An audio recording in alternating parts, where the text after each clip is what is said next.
오늘 본문 말씀은 어제 말씀에 이어서 계속되는 말씀이죠. 어제 말씀은 우리가 주일날 새벽 모이질 않아서 제가 잠깐 다시 상기를 한다면 토요일날 이미 언급을 한 바 있습니다만 북왕조 이스라엘의 왕 아합 왕과 또 남왕조 유다 왕의 여호사밧 왕이 둘이 혼인 관계를 맺고 사돈 관계를 맺고 인척 관계를 맺었죠. 그리고 남왕조 왕의 여호사밧 왕이 이스라엘 왕이 있는 데로 올라갑니다. 에브라임 산지에 올라가서 그를 만나게 되니까 아합 왕이 융숭하게 그들 대접했습니다. 그러고는 아람 왕을 좀 치러 가야겠다. 전쟁을 하려고 그러는데 당신이 좀 도와달라. 같이 가겠느냐. 그런 아합 왕의 제안에 여호사밧이 흔쾌히 그렇게 하겠다. 그런데 한 가지 먼저 해야 할 일은 하나님께 여쭤보자. 그러니까 이스라엘 왕 아합 왕이 그래서 자기 나라에 있는 선지자들을 다 불러 모았는데 400명이 모였다. 그들이 한결같이 똑같은 말로 마치 입을 맞추었듯이 말하기를 올라가세요. 당신이 승리합니다. 그런데 여호사밧 왕은 이스라엘의 선지자가 여호와의 선지자가 없음을 알고 있었거든요. 왜? 매수해가지고 돈 주고 이 선지자 직분을 사는데 다 이게 거짓 영들의 선지자인 걸 알았기 때문에 여호와의 영이 함께하는 선지자가 없느냐. 그러니까 한 사람이 있긴 있다. 근데 그놈은 나한테 좋은 말 한 번도 안 한다. 그래서 내가 미워한다. 이제 그런 이야기를 하죠. 그러니까 여호사밧이 그런 말씀하지 마세요. 그리고 이제 불러왔는데 누가 왔냐면 미가야 선지자가 왔습니다. 자, 미가야가 와가지고 이제 대답을 하는 말이 처음에는 약간 빈정거리듯이 가서 싸우세요. 이길 겁니다. 그러니까 이스라엘 왕이 그걸 보고는 너 언제까지 나한테 그런 식으로 말할 거냐. 똑바로 말해. 그래서 이제 그에 대한 그가 하나님께로부터 본 환상을 이야기를 합니다. 그 예언을 하는 거죠. 근데 하늘에서 이제 하나님께서 누가 아합 왕을 꼬여가지고 그를 죽게 만들까. 그러니까 어떤 한 영이 나타나가지고 자기가 그렇게 하겠다고. 어떻게 하려니까 선지자들의 입에 거짓말을 집어넣어서 그 거짓말로 그를 꿰가지고 아합 왕을 죽게 만들겠다. 그러니까 하나님이 좋다. 그렇게 해라. 그래, 그런 걸 내가 봤다. 그래, 당신 가면 죽는다. 그러니까 아합 왕이 너 내가 이기고 돌아오면 너 가만 안 둘 거야. 그러니까 당신이 돌아올 수 있을지 없을지 두고 봐라. 이제 이런 어떻게 보면 인간을 보면 악담을 한 거죠. 인간적으로 보면. 그러니까 왕이 여호사밧 왕한테 보세요. 저놈이 나한테 좋은 말 한 적이 없습니다. 내가 그랬잖아요. 이제 그렇게 하니까 이제 옆에 있던 시드기야라고 하는 거짓 선지자가 딱 나서가지고 쇳불들을 만들어가지고 와서 이것도 이 사람은 자기가 예언하는 것의 진실성을 더 강화시키기 위해서 쇳불들을 만들어 와서 이것들로 왕이 아람 군대를 죽일 겁니다. 그러니까 그러고는 이제 누구야? 그 시드기야가 미가야를 갖다가 뺨을 후려치죠. 그러니까 그 왕이 저놈을 옥에 가둬라. 그래서 그가 옥에 갇히게 되죠. 그리고는 출정을 합니다. 출정을 하는데 이 아합 왕이 나름대로는 아주 기발난 작전 구사를 한다고 구사를 했는데 어떤 작전을 구사했냐면 여호사밧 왕에게 이스라엘 왕의 옷을 입히고 그리고 병거를 타라 그러고 자기는 변복을 하고 변장을 하고 전쟁터로 들어가서 싸우겠다는 거죠. 근데 아람 왕은 어떤 작전을 구사했느냐면 야, 너 그 쫄개들이나 장교들 상대하지 말고 너희들 이스라엘 왕 그런만 잡으면 끝이다. 전쟁터에 딱 서니까 왕복을 입은 게 여호사밧이잖아요. 그때 사진이 있었어요. 망원경이 있었습니까? 그냥 아람 군대 병거를 몰고 죄 앞에서 진격하던 사람들이 전부 그 여호사밧 왕에게로 달려가서 달라붙죠. 이스라엘 왕인 줄 알고. 근데 여호사밧이 가만 보니까 자기가 죽게 생겼거든. 아주 위기 상황에 처했죠. 그러니까 성경은 뭐라고 말하고 있습니다. 소리를 질렀다 그랬어요.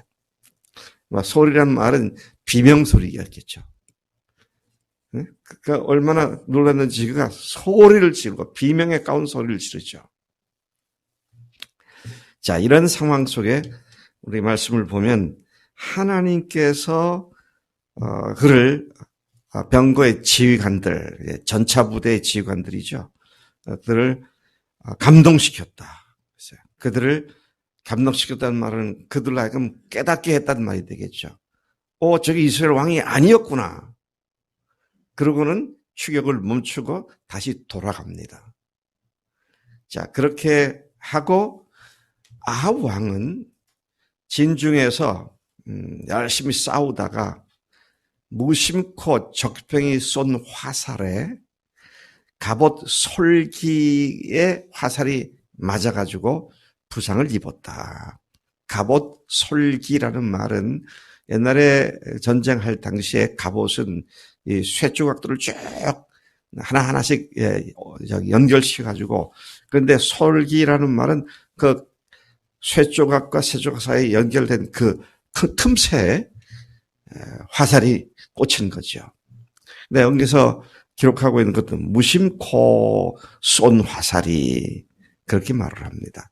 아마 이것은 정확하게 이스라엘 왕인 줄 알고 공수가 탁 aiming at him 그에게 조준을 해서 정조준해서 쏜 것이 아니라 하여튼 쏴댄 화살이 그에게 그렇게 명중을 했다. 그리고 그가 빨리 병거를 돌려서 후퇴를 하자 그렇지만 워낙 전투가 치열했기 때문에 그냥 거기에서 도망갈 수도 없이 겨우 병거에 의지해서 싸우다가 저녁에 그가 전사를 하고 죽었다. 이런 기록이 나오죠. 여기서 몇 가지 생각해 볼 것이요. 첫째는 400대 1의 대결입니다. 400대 1의 대결. 거짓 선지자들 400명과 미가야 선지자 한 사람의 대결. 갈멜산에서 엘리야와 750명의 거짓 선지자 대결을 연상시키는 그런 장면이죠. 근데 이 미가야가 조금도 밀리지 않고 담대 있어서 하나님 말씀을 선포하는 하나님이 나에게 주신 말씀만 내가 얘기하겠다. 참 귀한 믿음의 사람이었구나. 400대 1이면 기가 죽어도 완전히 기가 죽어버렸겠죠. 근데 전혀 그렇지 않고 참 여기서 우리가 하나님이 하시는 말씀대로만 나가야지 사람들이 유행하여 대부분의 분위기가 그래서 거기에 휩싸이는 그런 일이 돼서는 안 되겠다. 이런 교훈을 다시 받게 됩니다. 자, 또 한 가지는 여기에 아합 왕이 나오죠. 시드기야가 나오죠. 400명의 그 선지자들이 나오죠. 수많은 군대가 나오죠. 근데 하나님의 말씀의 초점은 그들에게 가 있는 것이 아니라 여호사밧 왕에게 초점이 맞춰지는 것을 봅니다. 이 아합 왕은 참 우스갯거리가 되고 말았어요. 지가 전쟁을 걸어놓고 나가다가 그날 당일에 그냥 전사해버리는 참 우스갯거리가 되고 많은. 근데 여호사밧은 그가 죽기 직전의 위경에서 그를 건지셔서 하나님께서 그를 다시 돌아오게 만드신 사건을 우리가 여기서 보게 됩니다. 참 하나님의 그 살피시는 눈, 하나님을 사랑하고 섬기는 자들의 일거수일투족을 살피신 눈이 여호사밧의 비명에 가까운 소리 지르는 것을 보시고 귀를 기울이시고 그를 극적으로 거기서 다시 건져내시는 이런 주님이신 것을 보게 되죠. 주님이 우리와 함께 하시기 때문에 우리가 어떤 위경에 있다 할지라도 우리를 눈동자와 같이 주목하시고 지키시는 하나님의 모습을 여호사밧의 위경 속에서, 위기 상황 속에서 우리가 다시 한번 확인할 수가 있습니다. 또 여기서 한 가지 생각해 볼 건, 미가야가 그렇게 목숨 걸고 400대 1로 당당하게 얘기했지만, 그래서 그의 예언이 사람들에게 영향을 미쳤습니까? 전혀 영향을 미치지 못했습니다. 거짓 선지자들의 생각도 바꿔놓지 못했고, 또 아합 왕의 마음도 움직이지 못했고, 심지어 그들은 그렇다 하시더라도 여호사밧의 마음조차도 움직이지 못해서 그의 말이 여호사밧도 못 들은 걸로 하고 전쟁터에 나갔다. 여러분, 우리가 주님의 말씀대로 사실을 얘기하고 믿고 그렇게 산다 할지라도 주변 사람들에게 영향 미치지 못할 수가 있습니다. 그거 너무 개의치 마세요. 그러지 말고 주님이 나에게 하신 대로만 하면 주님께서 하신 일을 하신다.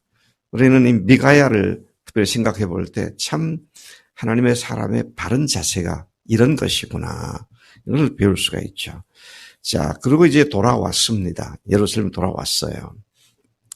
얼마나 안도의 한숨을 내셨을까요? 그런데 그를 맞으러 나왔던 선견자 예후가 그를 맞이하러 나와가지고 하는 말이 참 폐부를 찌르는, 아픈 데를 찌르는 얘기를 합니다.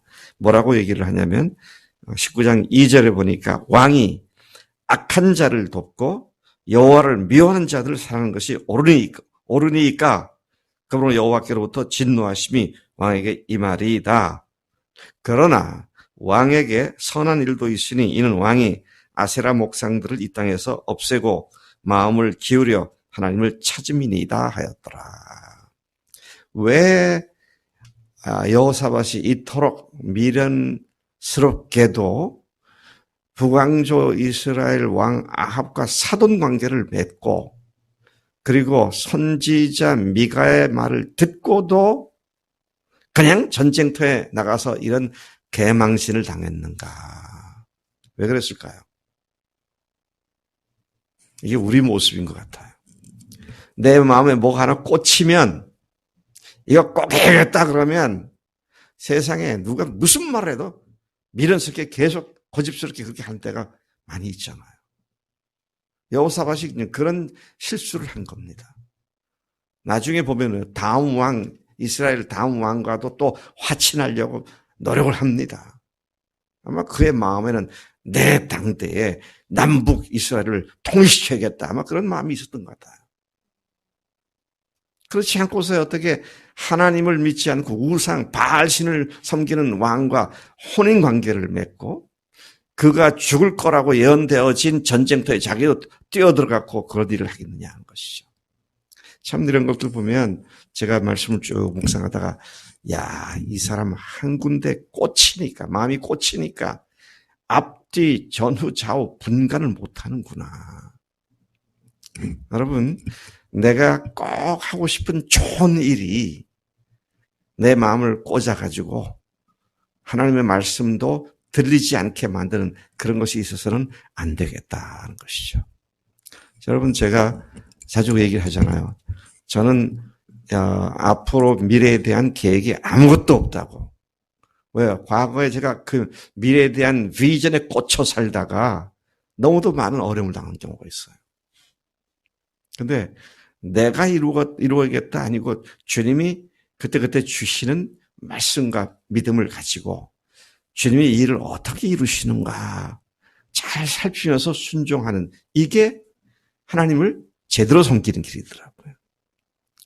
그러니까 미난이 나는 훌륭한 상담자가 될 거야. 상담을 잘 해야지. 근데 상담자가 될 거에 꽂히진 말아요. 주님이 뭐라고 말씀하시는가. 주님이 말씀하신 게 있으면 거긴 꽂혀야지. 그래서 여러분 우리가 먼저 미리 계획하고 정해놓고 그거 길을 쓰고 이루려고 하는 것 그게 세상 사람들이 하는 삶이잖아요. 뭐 어마어마한 대가 지불하면서 그러잖아요. 그런데 우리는 그렇게 해야 되는 게 언제냐. 주님이 말씀하셨으면 그렇게 해야죠. 내가 만든 비전 그것 밀어붙이다가 망한 사람들 많아요. 네. 망한 목사들 많습니다. 하나님께서 우리 교회에 이런 비전 주셨습니다. 우리가 이렇게 해서 건물을 이렇게 짓고 이렇게 사람들을 훈련시키고 이런 교회가 됩시다. 그래가지고 나와서 뭐 몇백억 빚을 내서 건물 짓다가 뭐라 그러죠? 은행 부도가 나가지고 그냥 몇백억 지은 건물을 그냥 100억 정도에 그냥 경매에 넘어가가지고 빚덩이에 앉고. 근데 그 사람들은 뭐라고 했어요? 하나님의 비전입니다. 왜 하나님 이름을 함부로 팔아요? 주님께서 말씀하신 것만 분명하게 얘기를 해야 되는데. 그래서 여러분, 우리가 어떤 것에 꽂혀가지고 하나님의 뜻, 하나님의 말씀도 들리지 않는 그런 미련을 떨지 말아야겠구나. 여호사밧이 그래서 하나님께 벌 받아야 할 상황인데, 그런데 예후가 말하기를, 그런데 당신이 잘한 것들이 있기 때문에 하나님께서 당신을 지켜보실 것이다. 이런 의미로 이야기를 하고, 그 뒤에 나오는 20장까지 그의 행적을 보면 그것 때문에 그가 벌을 받았다는 내용은 나오지 않습니다. 오늘도 우리가 주님께만 집중해서 주님이 약속하신 말씀에만 우리가 집중해서 주님의 뜻을 계속 바라보면서 달려가는 하루가 되기를 축복합니다. 하나님 아버지 감사합니다. 저희들 여호사밧 왕을 통하여 또는 미가야를 통하여 또는 아합을 통하여 우리에게 경고하시고 또 우리에게 주님 또 고쳐 먹으라고 우리에게 바른 생각들을 이끌어 주시니 감사합니다. 하나님 우리가 내 생각, 내 계획, 내 뜻에 꽂혀서 하나님 말씀을 듣지 못하고 하나님의 사람들의 말을 듣지 못하고 그냥 미련을 떠는 그런 잘못을 범치 않도록 우리를 지켜주시는 줄로 믿습니다. 하나님 이 시간도 우리가 간절한 마음을 가지고 우리 교회 사랑하는 형제 자매들을 위해서 기도할 때 또 나라를 위해서 기도할 때 하나님 응답하시고 하나님의 분명한 확신으로 우리 형제 자매들의 마음과 생각을 온전히 붙잡아 주장해 주시옵소서. 감사합니다. 예수님의 이름으로 기도했습니다. 아멘. 아멘.